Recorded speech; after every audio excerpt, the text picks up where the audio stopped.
Coach, you faced Logan Klitsch last week from Cunard-Weiser. Now you get Tanner Maddox from Fleetwood.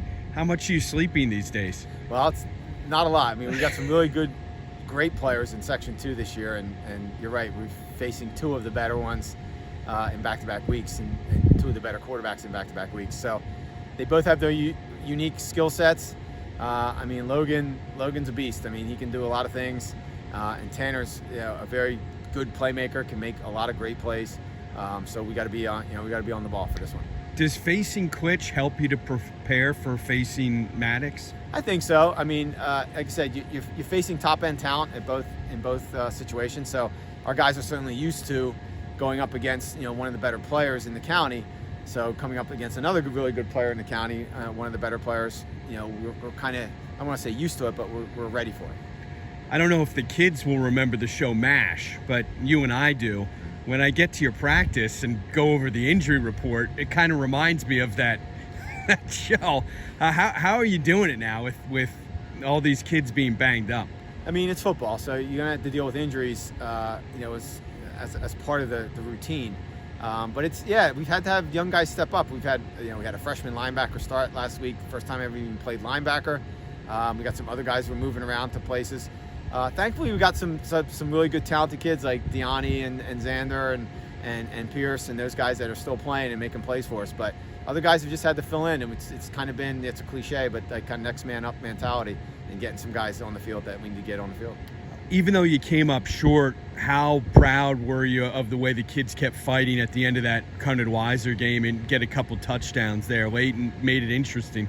Yeah, we've had a couple games where we've been down a little bit at halftime. Tri-Valley was another one that we came back and kind of stormed back and won that one. So the one thing about these guys is there's not really a panic to them. You don't want to be down at halftime, but nobody feels like the game's over.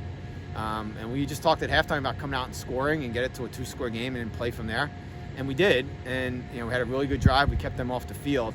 So, all attributed to the kids. They keep playing, and they keep playing to the end.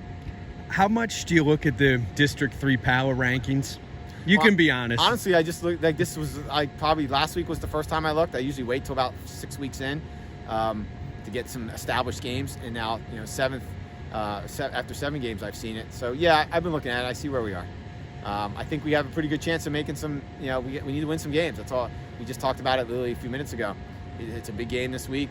We got to get out and get a win, and then just keep it going. I mean, we're less than 3 weeks left in the season, so you got to take care of some business at this point.